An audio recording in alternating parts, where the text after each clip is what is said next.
Hi everyone, this is Jobenblue, and in this video we're going to be taking a look at the Funko Pop Yami Yugi. I don't have the box, but here's what that looks like.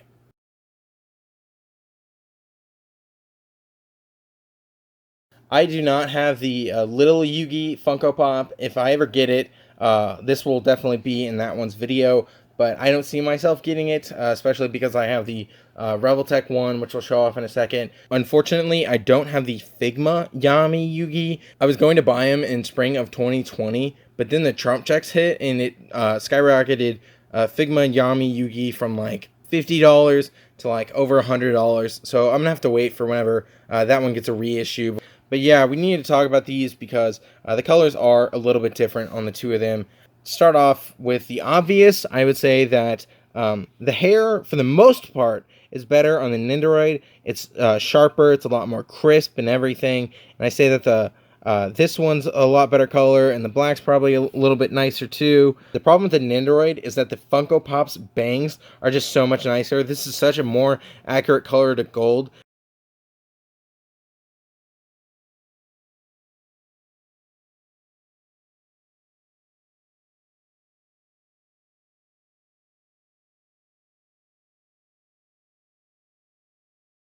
Like, you can see the Nendoroid box next to the actual Nendoroid. The Nendoroid box has a lot nicer, well, I wouldn't say a lot nicer, but I would say it's a nicer yellow than the one that we actually got on the Nendoroid. So, the Nendoroid's bangs are really bad, but the one on the Funko Pop are super nice. So, next, let's talk about the actual cards here as well.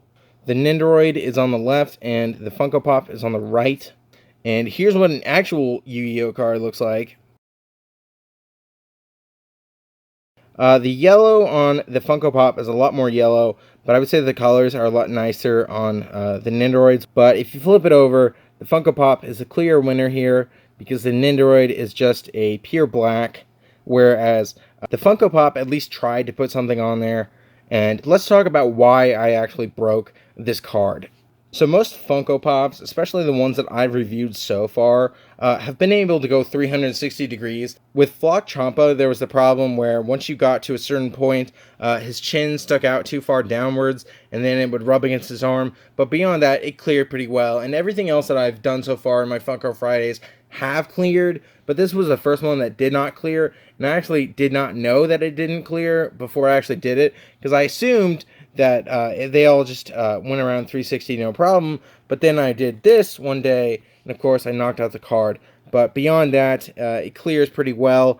It's kind of tight there next to the jacket, but for the most part, you can still go 360 degrees, no problem. I knocked out the card, and then you can kind of see the glue on the fingers. So all you got to do is fix that, put it back in place, and you're good to go. He also does have this 4-pack of cards right here as well, whereas the Nendoroid only has 3. I actually made a picture where I put all the Nendoroid cards in the Funko Pop's hand, so here you go. I thought that was pretty funny to see all the cards, like, you know the meme in the anime where it's like he's battling Weevil on a train, and he just keeps drawing cards. He's like, draw, monster card, draw, monster card, and he just keeps doing that over and over. So I thought that was kind of funny. And especially it's really fitting for next week whenever you see Slifer, because Slifer has the benefit of every card that you have in the hand, Slifer gains 1,000 attack and defense. I don't remember if that is original attack and defense, or if that is like on top of his original attack and defense. So beyond that, let's talk about where these two differ. And like I was saying, most of the points on the Nendoroid are a lot better, but I just realized that there is a glaring absence of this figure.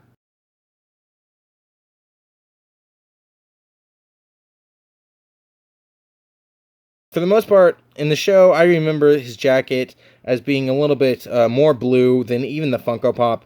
But for the most part, I would say that I like the colors on the Nendoroids a little bit better.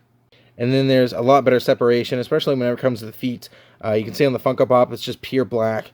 Whereas on the Nendoroid, you got that little bit of gray thrown in there too. So that's always nice to see. The Millennium Puzzle on the Nendoroid is better for the most part.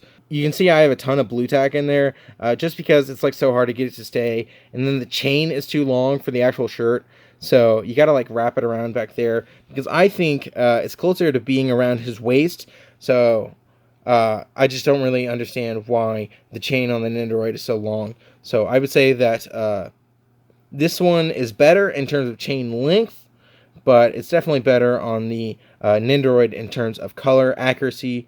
You can't deny that that chain is just so beautiful, as well as the gold color on the Millennium Puzzle is so nice. You can see that they also got a lot of details of the Millennium Puzzle better on the actual Nendoroid, as opposed to here on the Funko Pop. It just like stands out more, and you can see the raised edges on the triangle of the Nendoroid. It's just so much nicer on the actual Nendoroid as it is on the Funko Pop. And even up into the belt area, it kind of looks like it's hard to tell because both of the colors are so dark. But I would say that the Nendoroid is so much nicer on that one. Even the arm cuffs of the Nendoroid are a lot nicer because it's gold. But you're expecting all this out of a Nendoroid, because the Nendoroid retailed for like $50. I think I got mine for like $40. But I could have and should have bought a second on GameStop, because they had it for like $18 at one point. Whereas this one pretty much stays around the $10 range. So for the most part, I would say that the Nendoroid definitely beats out the Funko Pop.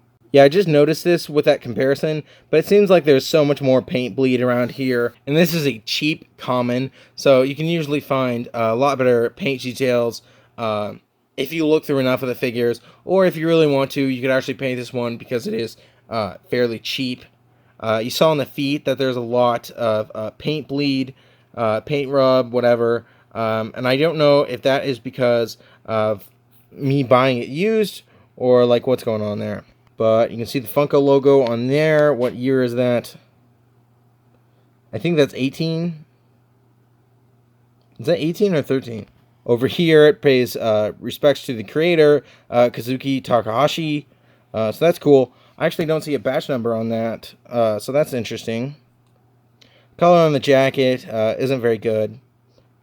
You see a ton of paint bleed on there, but that's just like, it's par for the course for Funko, unfortunately. I don't know what that crap is under there.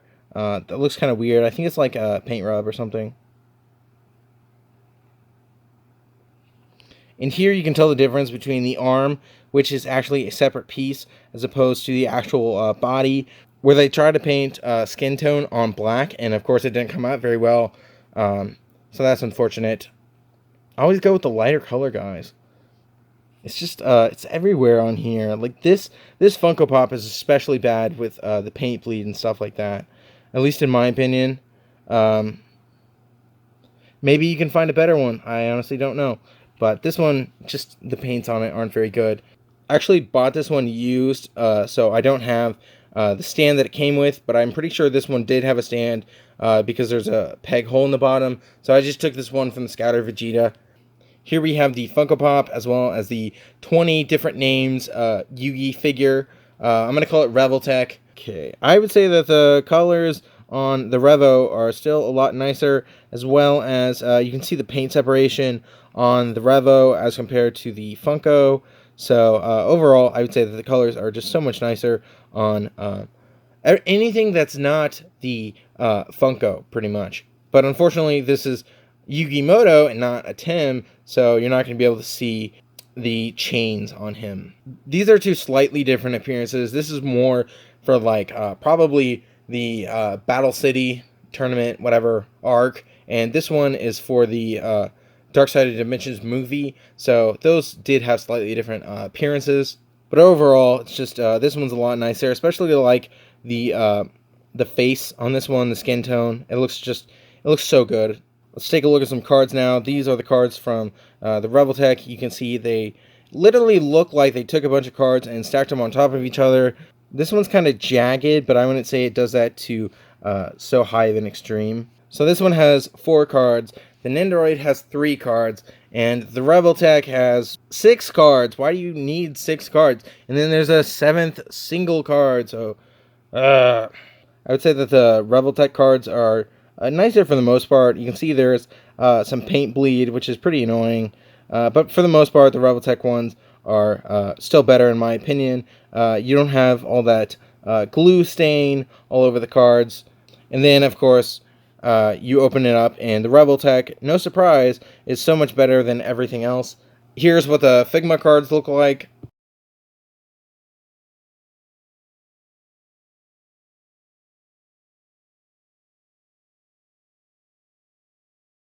But for the most part, I would say that the Revoltech is a lot better than the Funko. So let's go to some size comparisons. So he's a little over 3 inches to the top of his face, 5 1/4 to the top of his hair. Here it is next to the Funko Slifer, as well as the Funko Obelisk. Here it is next to the stupid little Nendoroid on the stand. Then here it is next to the Revo Yugi Dark Side. Here it is next to the Kaiba Dark Side. Here it is next to Merrick. Here it is next to Dark Magician Girl, as well as Figma Playmaker. Yeah, sorry, I don't feel like opening Dark Magician right now, but you can clearly see that he towers over Yugi. Here it is next to Azro Goku. And lastly, here it is next to my Shulk Amiibo. I guess there's not really a lot more to say. There's so many other Yugis out there where I don't think that you should buy this one unless you're really after Funko Pops or whatever. Like, I could justify Pegasus because, like, we don't have another Pegasus, and I don't see Figma actually using their license anytime soon. That one I could justify. Maybe Joey, but I would stick away from the Yugi Funko Pops for now. Like, I would not buy this today. Next week, we are going to do Slifer because this video is probably like 30 minutes long.